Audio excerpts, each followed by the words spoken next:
جب دنیا سے جا رہے ہیں تو کیا چھوڑ کر گئے؟ لوگ کہتے ہیں کہ کچھ بھی چھوڑ کر نہیں گئے، اور جب سیدہ نے آ کر کہا کہ مجھے باغ دے دو تو کہنے لگے یہ ہمارے لیے چھوڑ کر گئے۔ یعنی اللہ اکبر، بات منتقل بھی ہو جائے، بات کو ہم سمجھا بھی دیں۔ سرکار دو جہاں اپنے بات کو چھوڑ کر گئے۔ کتبا علیکم اذا حضر احدکم الموت ان ترکا خیرا الوصیہ، اے میرے حبیب تم میں سے جب کسی پر بھی موت ظاہر ہونے لگے اور تم خیر چھوڑ رہے ہو تو وصیت ضرور کرو۔ نہیں میری بات نہیں گئی، یہ قرآن کی آیت پڑھی ہے میں نے۔ اے میرے حبیب تم میں سے کوئی اگر دنیا سے جا رہا ہو اور موت ظاہر ہونے لگے اور کچھ چھوڑ رہا ہو، خیر چھوڑ رہا ہو، تو اس کے بارے میں وصیت ضرور کرے۔ یعنی امت کو تو حکم یہ ہے کہ اگر ایک آنا بھی چھوڑ کر جا رہے ہو تو وصیت کرو۔ نبی اتنا بڑا دین چھوڑ کر جا رہے ہیں، نبی قرآن چھوڑ کر جا رہے ہیں، نبی اللہ کا پیغام شریعت چھوڑ کر جا رہے ہیں، تو کیا نبی نے وصیت نہیں کی ہوگی؟ نبی وصیت ہی تو کر رہے تھے جو کاغذ اور قلم مانگا تھا۔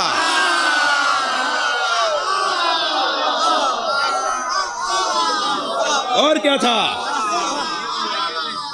سرکار دو جہاں وصیت ہی تو کر رہے تھے کہ مجھے کاغذ اور قلم لا دو۔ تو لاہور کے ایک بہت بڑے ڈاکٹر صاحب نے کہا کہ کاغذ اور قلم تو علی کے پاس ہوتا تھا، یہ شیعہ ناراض کسی اور سے کیوں ہوتے ہیں؟ کاغذ اور قلم تو علی کے پاس ہوتا تھا۔ تو ہم نے انہیں ایک جواب، 4-6 جواب دیے تھے، ایک جواب ابھی آپ کو سنا دیتا ہوں۔ ہم نے انہیں جواب یہ دیا کہ کاغذ اور قلم علی کے پاس ہوتا تھا تو کہہ کوئی اور کیوں رہا تھا کہ ہمیں قرآن کافی ہے؟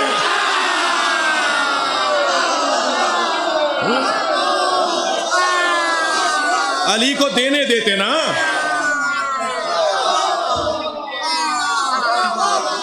علی مولا کو دینے دیتے نا قلم۔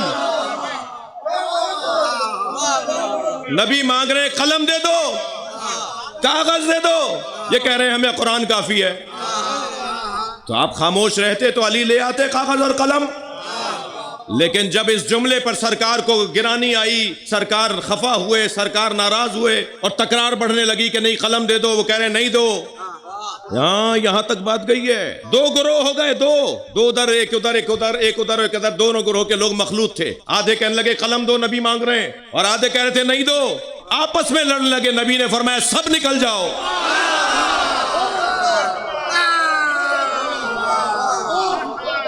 قوموا انی، جو نبی کے جملے ہیں وہ یہ ہیں، قوموا انی، میرے پاس سے چلے جاؤ۔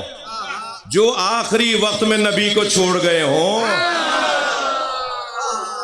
مجھے تو دیکھنا یہ ہے کہ کس نے غسل دیا، کس نے کفن پہنایا، کس نے نبی کو قبر کے حوالے کیا۔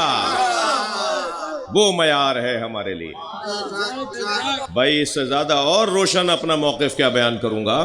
بہت واضح بات ہے کہ ہم صحابہ کرام کا احترام کرتے ہیں مگر اطاعت گھر والوں کی کرتے ہیں۔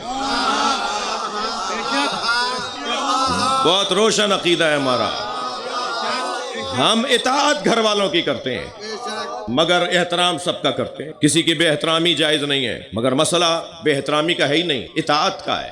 ایک ہاسپٹل میں 4 ڈاکٹر ہوتے ہیں، آپ چاروں کو دکھاتے ہیں؟ آپ ڈھونڈتے ہیں نا کہ بہتر کون ہے؟ آپ 4 ڈاکٹروں میں ایک ڈاکٹر کو تلاش کرتے ہیں، تو کیا جس سے آپ جا کر دوا لے رہے ہیں، جس سے آپ دوا لے رہے ہیں اور جس سے نہیں لے رہے، تو کیا جس سے نہیں لے رہے آپ اس کی بے احترامی کر رہے ہیں؟ یہ بے احترامی تو نہیں ہے۔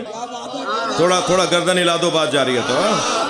بھائی ہر جگہ ایک ہی آواز، ہر جگہ ایک ہی پکار کہ میرٹ پہ تقرریاں ہونی چاہیے، میرٹ پہ پارٹی ٹکٹس ملنے چاہیے، میرٹ پہ داخلے ہونے چاہیے، میرٹ پہ تبادلے ہونے چاہیے۔ ہم بھی تو 1400 سال سے مجلس اسی لیے کر رہے ہیں کہ نبی کے بعد میرٹ پہ ماننا چاہیے۔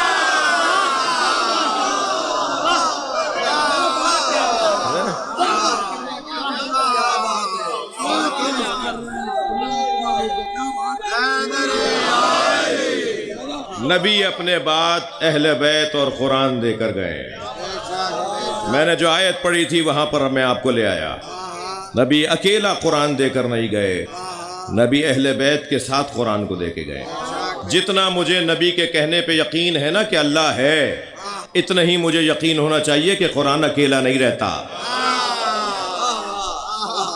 لن یفترقا، نبی نے جب کہہ دیا کہ یہ دونوں علیحدہ ہوں گے ہی نہیں۔ عربی گرامر جاننے والے تشریف فرما ہے، مجلس سنیں گے، سن رہے ہیں. یہ جو ان لن کے اذن، یہ جو حروف ناصبہ ہیں، مولانا تشریف فرما ہے، یہ جو حروف ناصبہ ہیں یہ اگر فعل پر آ جائیں تو نفی ابد کا پیغام پہنچاتے ہیں. ہرگز لن ترانی، اے موسیٰ مجھے ہرگز نہیں دیکھ سکتے. ترجمے میں آئے گا ہرگز. نبی نے فرمایا لن یفترقا، یہ ایک دوسرے سے علیحدہ نہیں ہوں گے قرآن اور اہل بیت.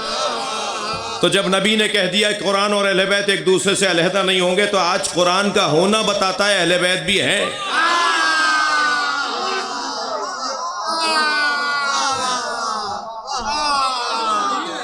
بھائی مجھے معاف کیجئے گا مجھے تاخیر ہو رہی ہے، یعنی میں آپ کو بہت دیر سے بٹھائے ہوئے ہوں.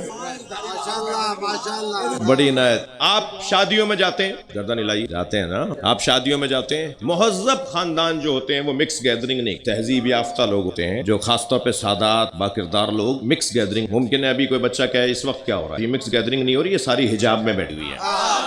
یہ مکس گیدرنگ نہیں ہو، یہ ایسا ہی ہو رہا ہے جیسے کربلا میں اور مکے میں ہوتا ہے.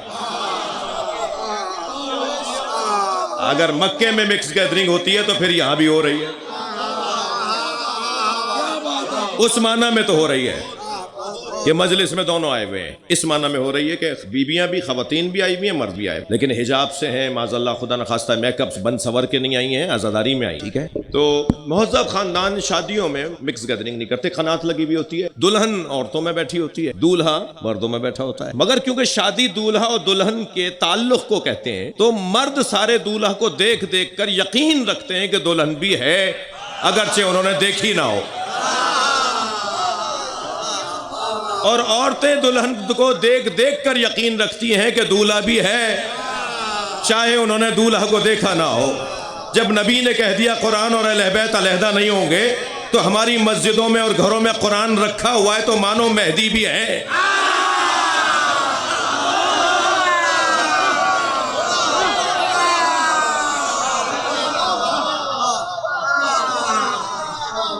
اگر مجھے نظر نہیں آ رہے تو قرآن کا ہونا بتا رہا ہے کہ پردے میں ہے. اور جب پردے سے باہر آئیں گے تو اس کا یہ مطلب نہیں ہے کہ کپڑے کا پردہ ہے. ہم اپنے امام کو حاضر مانتے ہیں، ظاہر نہیں مانتے. حاضر اور ہوتا ہے، ظاہر اور ہوتا ہے. ہمارے امام حاضر ہیں. ہمارے اسماعیلی برادران ہم پر ایک تانا لگاتے ہیں کہ ہمارے تو آغا خان حاضر ہیں امام، شیعوں کے امام حاضر کیوں نہیں ہے؟ میں انہیں جواب دے رہا ہوں، ہمارے امام حاضر ہیں. حاضر اور ہوتا ہے، ظاہر اور ہوتا ہے. اتنا بڑا مجمع میرے سامنے حاضر ہے یا نہیں، مگر سب مجھ پہ ظاہر نہیں ہے. بھائی مجمع میں ہی برابر میں بیٹھے ہوئے ایک دوسرے پہ حاضر ہیں مگر ایک دوسرے پہ ظاہر نہیں ہے. حاضر ہونا اور ہے، ظاہر ہونا اور ہے. جب ہم ایک دوسرے کو پہچاننے لگتے ہیں تو یہ ظاہر ہو جاتے ہیں. ہمارے امام ہماری شادیوں میں آتے ہیں، ہماری مجلسوں میں آتے ہیں، ہمارے جنازوں میں آتے ہیں. ہمارے امام حاضر ہیں، جس دن پہچاننے لگیں گے ظاہر ہو جائیں گے. ہمارے درمیان موجود ہے.